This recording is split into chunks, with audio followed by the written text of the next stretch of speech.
Lesson 7, Principles of Composition, Part A. Dominance. Now, we should be talking about those principles which form a work of art. You know, in composition, the dominance is a point which is to be reckoned with. Now, what is dominance? See, on a pictorial surface, if I put anything there, if I give some stroke here, your eyes straightway go to this. To counterbalance that point, I create some texture on the other side. Now, the dominance is such a thing, it may come here, it may not come there. You know, suppose if the hue or the saturation of the pigment is much more there in comparison to the texture given here, then that will be dominating more, it will be dominating less. So that is the thing, that an artist decides to create a dominance. He may want the dominance here, he may want dominance there. For example, look at it. Now see, when we talk of dominance, see, your eyes come here first of all to this area, and your eyes are stuck here because the dominance, artist has given the dominance here. In comparison to these two figures, see, there are more than 6 figures here, 2 to 4, 6, 7 figures are there. See, this is a group of 7 figures, and this is a group of 5 figures, lady figures, with variety of shapes. See, if you just see the contour of the entire formation here, it is quite strong enough. So many figures are there. But you know what is happening? This is juxtaposed with yellow color. This is juxtaposed with white color, white pigment. So this is pulling your eyes. Then the space behind it given here with the dark trees, you know, that silhouettes these figures up. And that is the reason that this figure is more dominated here. After this dominance, you look at here, look at here, look at here, and look at here, and in the last you look here. Though this form is bigger than this group, but you look here at the end, because there is a negative color, black and white, in comparison to these colors, where gold has been used, red has been used, green has been used. So, see, I believe you have understood how the artist creates a dominance. Now, this picture is almost bilateral. See, you can divide it from here to like this. It is bilateral.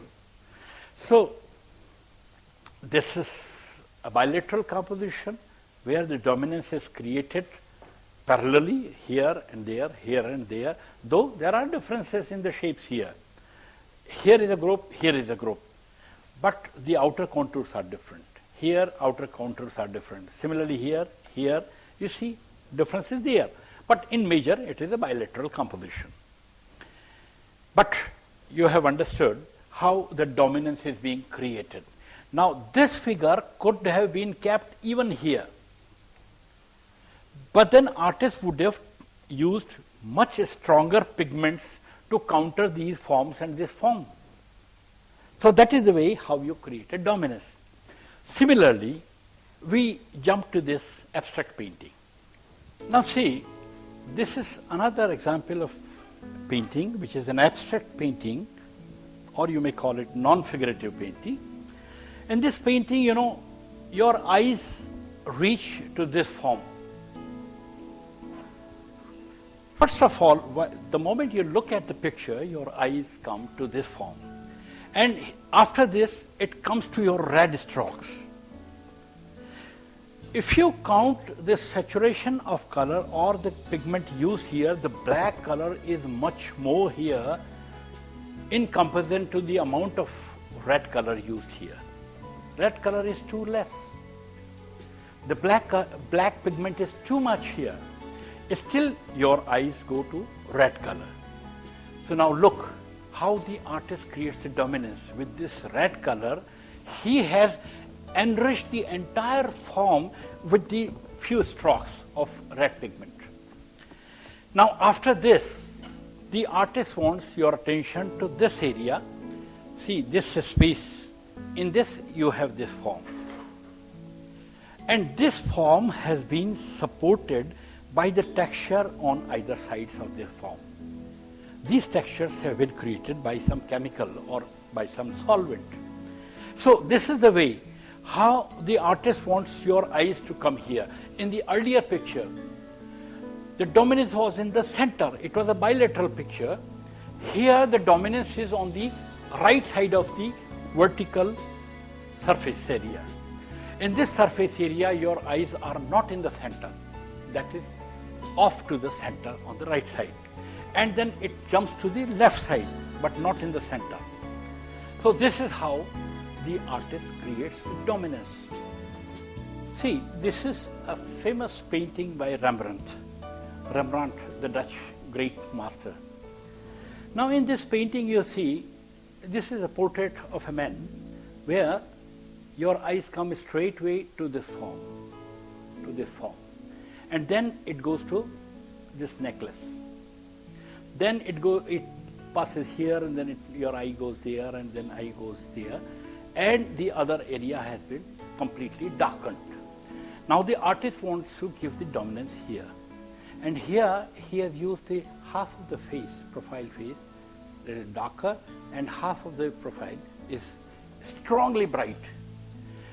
Rembrandt is very famous and known for playing with the lights. But the light he creates, against the darkness, he brings the light here to create a dominance. Then secondary, he reaches here with the dominance. Now see here, this is the detail of the necklace of this man, which I have shown earlier in this picture. Now in this detailing of the necklace, the artist has treated this entire area, a smaller area, with very strong brush strokes. Now this kind of brush strokes were never used by his earlier masters. The earlier masters had blended each and every pearl in a different way. But here the pearl is not that important, as important the face is. So how the dominance on the face has been created by the master Rembrandt. This is the third example where we are discussing the dominance. Now, your attention, see, there is a drama that this puppet is bending before Krishna's image. This is the child Krishna image from the famous temple of Srinathji near Udaipur area. Now see, there are lots of puppets here which have been silhouetted at the back side. This is being brought at the front, and there is another figure here. So every figure of the puppet is in adorning mood. They are adorning to child Krishna and worshipping. Now there are two hands, and the hands are in such postures as if what is this happening? What is this happening? This could be, I'm not wanting to talk about the philosophy that artists might have been wanting, but the dominance we are talking, the first dominance comes here because this face is so bright against the darkness. Though this figure of Krishna is also against the light, the dark figure against light, and here light against dark. But this figure is bigger in scale, so your eyes come here. And you feel that this is an important figure which is bending before Krishna. And Krishna's image is smaller than even these puppets which have been painted at the back. But because Krishna has been silhouetted with the light here, and it has been placed in a space where nobody is distracting the contours of this figure. The contours of this figure are not being attacked by any shape here or any color here. So the dominance comes here, second time. And here, though the figures are bigger, much bigger, larger, with different expressions, yet those figures are not in the front, they go at the back, and the dominance comes here and there. And here maybe it's a king, or it's a representation of a ruler that ruling at present, and everybody is adorning. But why puppets? That may be a question with the artist's expression. We are talking about dominance.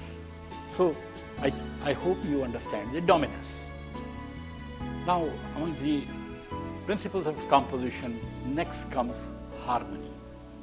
Here is a picture. Look at this picture. Now, in this picture, you see this blue against this, and suddenly you come against white. And white is so strong here, here, here. So there is so much of contrast. But still, you know, there is a harmony of shapes. Harmony is such a thing. See, the best harmony is between a man and a woman, a husband and a wife. They have a harmonious life. You know, there is another element which will be dealt with in the next time, that is contrast. Being contrast, husband and wife in their physical formation, they create a good harmony. Harmony means we have to keep each and every element in such a way that there is a good tuning. There is a good tuning. Nothing should look foreign. Nothing should look awkward. If any shape is there which is awkward, it will destruct the harmony.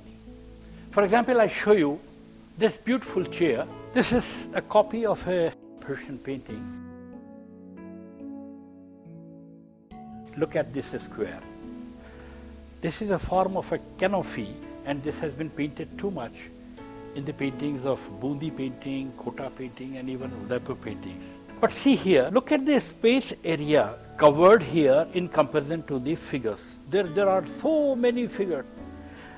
This canopy is occupying so much of a space of this pictorial area, and this canopy as well.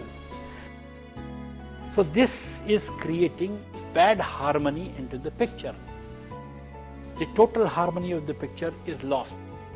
Fortunately, the artist has not forgotten. He has not put a bright color which has been largely used into our miniature paintings of Rajasthan. You know, in Rajasthan painting, they would use red color here, the vermilion color they will use, or the rose madar they will use here and there, or they will use chrome yellow color. Had it been chrome yellow color or crimson color or even a vermilion color, can you imagine what would have happened? What would have happened to these figures? The harmony would have entirely lost. So this is how you can create harmony, you can lose harmony. Harmony is the most important element of composition. I mean, it's one of the principles, and we have to take a lot of care of creating harmony into a pictorial area or a work of art.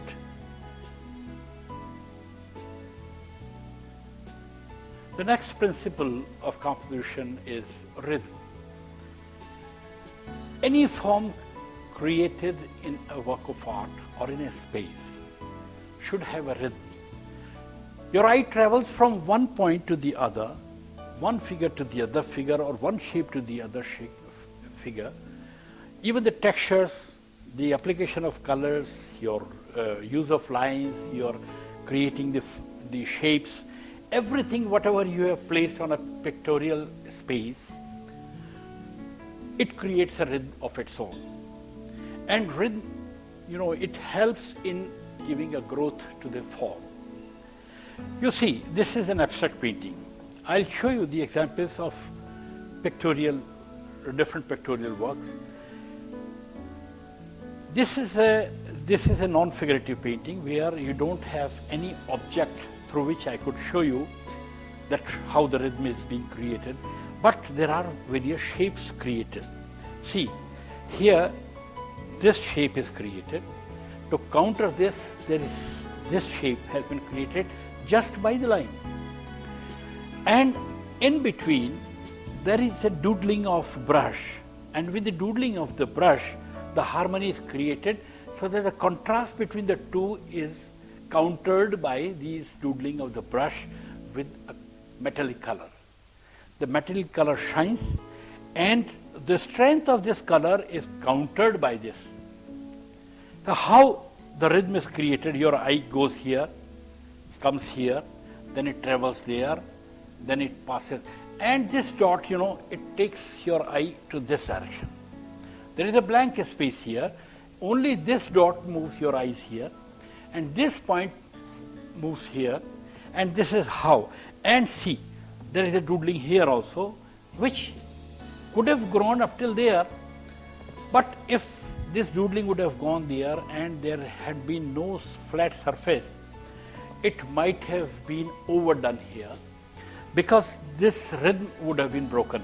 How? Your eye goes here, then comes here, then goes there, then goes there, and then another area takes there. So this is how the rhythm is being created in a work of art. Now see, this is another example here. This is a monograph from 7th and 8th century from Dublin area. Now see, this is a very traditional method of creating a rhythm. You can see this rhythm is created here, and then the entire thing goes here, and then it moves here and here, and the entire pictorial area is being covered with the ornate things, ornate shapes and structures, and this is how the rhythm has been created. There are varied ways of creating the rhythm, but your eye travels from one place to the other and it moves. Now we see the third example. Look at this famous sculptor named Brancusi. Brancusi is a very important sculptor of the world. Now see how in stone he has created the rhythm like this.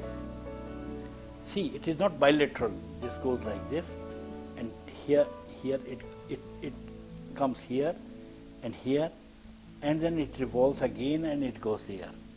So how Brancusi creates the rhythm here? Look at this picture, by a famous picture by Peter Paul Rubens. In this picture, Rubens has painted the tiger hunt. Now tiger is attacking the entire karma of the people who are warriors. And look at the rhythm of this tiger. Look, the kind of rhythm he has created to the tiger, as if he has put the full force from the rear legs and the forelegs. And the way horse is jumping upwards, diagonally, and here another figure is putting his hands and he is tearing off the mouth of a lion. One more example is there. Now here, the artist has created through light. It is just a play of light.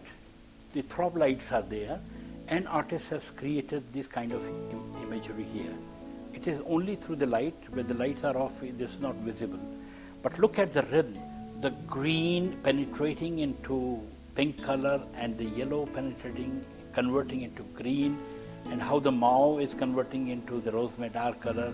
So the colors have been intermingled and it creates a beautiful rhythm all over.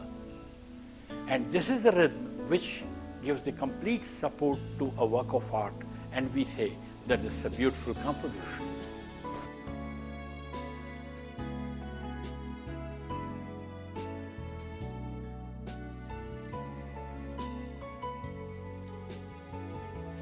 First of all, I should explain why principles are necessary. Because painting is also called design. When it is a design,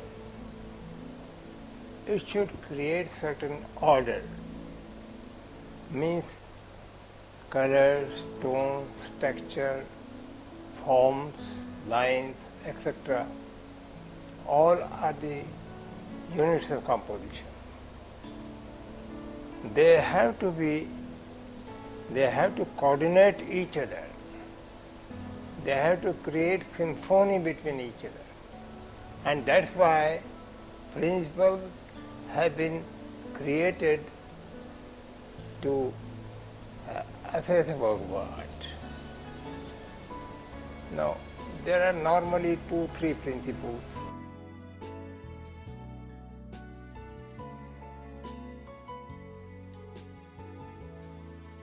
You see, dominance means if you want to suppose there is one hero in a work of art, you have to put all the efforts to divert the eyes of viewers on that hero. So if you want to focus the viewer on certain point, you have to apply all devices to divert the eyes of onlooker at one particular point. You can apply texture, you can apply heavy colors, you can apply all the means texture, or creating a dominating light or something like that. So principles are very useful to understand or to make a work of art in certain order, in certain particular right order.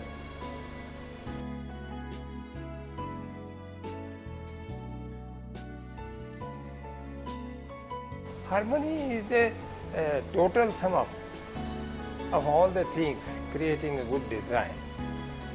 Suppose there is a music concert and there are 10 instruments working over it, over which one is this tabla vadak. Say he is creating all the sounds and other things, and he is subsiding other colors, other instruments, and then the harmony is disturbed. So harmony means coordination of all the units, which is the coordination of balance, rhythm, proportion, etc.